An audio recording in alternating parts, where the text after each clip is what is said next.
issue. It's more If communications. someone saw them, someone had knowledge of it, is that attorney-client privilege? I want to All right. know. Well, I guess I would find his legal opinion on this isn't relevant. We can deal with that as it comes up. So sustained.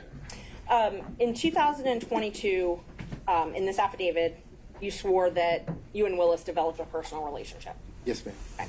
And you said that didn't develop until 2022, correct? That's correct. Okay. And that's different from what you said in your pleading in May 2023 in the divorce case, correct? No, ma'am. In May 2023, when you were asked if you had if you'd had any affairs, essentially, and you said none. That's correct. Okay. So in May, you said you had not, in May 2023, in the divorce case, you said you had not had a personal relationship, an affair, a romantic relationship with anyone. That's correct. But you told this court in the affidavit that you did have one that started in 2022. So that would have been ongoing at 2023. So here I think there's a distinction, if you'd allow me to explain. Please. The interrogatory asked the question, during the course of your marriage. Or to date. It actually says I'm going to request that the witness be permitted to answer. Mr. Wade. So my marriage was irretrievably broken in 2015, ma'am, by agreement. My wife and I agreed that once she had the affair in 2015 that we'd get a divorce. We didn't get a divorce immediately because my children were still in school and I refused to allow them to grow up without their father at the time. So we waited. We waited until the youngest graduated and we dropped her off at college and then filed for the divorce. So if you're asking me about the interrogatory as it relates to having the 2022 relationship with District Attorney Willis, I want to say because my marriage was irretrievably broken, I was free to have a relationship. So the question, though, was if you had had a relationship. And in 2023, you said you did not. And that is different than what you said in this affidavit, correct? No, ma'am. I said during the course of my marriage. So in So you 2015, believed it to... Let him finish, Ms. Merchant. So in 2015, my marriage was irretrievably broken. So I did not have a relationship with anyone during the course of my marriage. And in that interrogatory, they asked you if you had any receipts for travel with someone of the other sex up until the time you were answering it. Is that correct? Yes, ma'am. And you said that you didn't. You've already testified to that earlier. But in this affidavit, you said you swore that you had travel expenses and shared expenses on travel with Ms. Willis. Again, during the course of my marriage, I had no relationship or receipts. I'm not asking about during the course of your marriage. Your Honor, I'm going to ask the witness be allowed to answer the question. Continue. I have no problem with him answering. Okay. As it relates to receipts today, I don't have any receipts, ma'am. So you don't have any travel receipts available to you for any travel that you did with Ms. Willis? I don't have any receipts, no, ma'am. No receipts that, so you used your business credit card for these trips, correct? I use my business credit card for everything. Okay, yes. You used it for your kids' tuition. Yes, ma'am. You used it for personal travel with Ms. Willis. Yes, ma'am. And you have receipts from those business credit cards that you have to file with your taxes, correct? No, ma'am. No. I filed a statement. I turn over the statement, and whatever's there on the statement, the accountant looks at it, and the accountant says, okay, this is personal, goes over here, this is business, goes over here, here are your taxes. So you have those statements. We'll call them statements instead of receipts. You have those statements, correct? I have the statement, yes, ma'am. Okay. But when you answered the interrogatory under oath, you said you did not have anything to show the records of travel with Ms. Willis.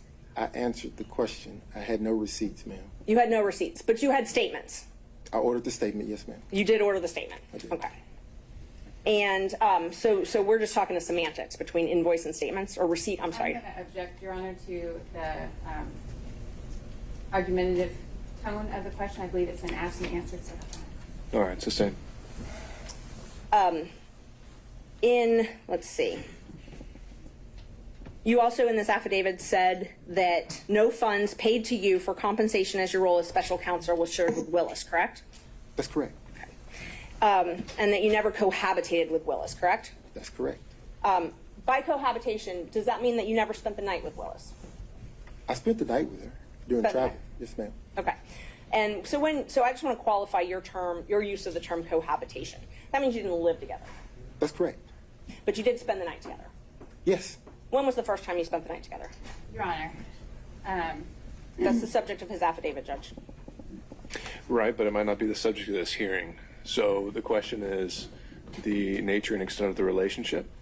And so if they just spent the night on a single occasion, I don't think we're going to document in detail every single time that happened. And I don't intend to do that, Judge, but I think what is relevant is when the relationship started, and that's what you had indicated on Well, why don't we Monday. start with that question and go from there? to that question. And that's what I asked, when the first time he spent the night with her was. That's what I asked. That's a different question, isn't it? Okay, so let's not talk about when you spent the night. When did your romantic relationship with Miss Willis begin? 2022. When in 2022? Early 2022. So you were appointed in November of 2021, Yes, ma'am. and your relationship started early. What's early? January? February? Around March. Around March. But you two met at an October 2019 judicial conference, correct? Yes, ma'am. And describe your relationship at that point then. Which point? 2019. So I was at a judicial conference to teach a course, if you will, to newer judges. I did that in 2019. As I was exiting the conference, another judge was standing outside who was a friend of mine. I stopped and exchanged pleasantries with her. And standing, talking to her at the time was then Judge Willis. She introduced us at that time. We shook hands, exchanged business cards, and I got into my vehicle and left the conference. So that meeting was probably 3 minutes. Okay. When was the next time you talked to her? Didn't talk to her again probably maybe a month or a month and a half had gone by. Okay. So you talked to her November maybe? Maybe. On the phone? On the phone. Okay. How regularly did you speak with her in 2021 on the phone? In 2021. I'm sorry, 2019. I'm so sorry. 2019. How frequently did you speak with her on the phone? 2019, after the meeting, I probably talked to her 2 or 3 times. She would have questions. I was the district rep for the particular district that I sat in. Okay. And the judges would, when they would have questions, they sometimes would go to the rep. So she was outside of my district, but she would call me. She felt comfortable calling me to ask me the questions. I don't know if you know the racial makeup of certain benches, but it wasn't very diverse. So she felt comfortable calling me for advice.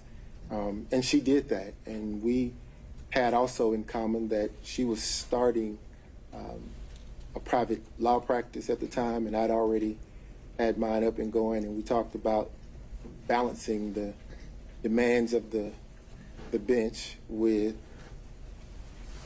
their private practice. So we didn't talk that often, but when she had questions, mostly legal issues that would come up, she would call me. I just want to make sure, because my question was just how many times, and you said 2 to 3 times, right? Okay. And in 2022, how frequently did you speak in 2022? This is before you were appointed.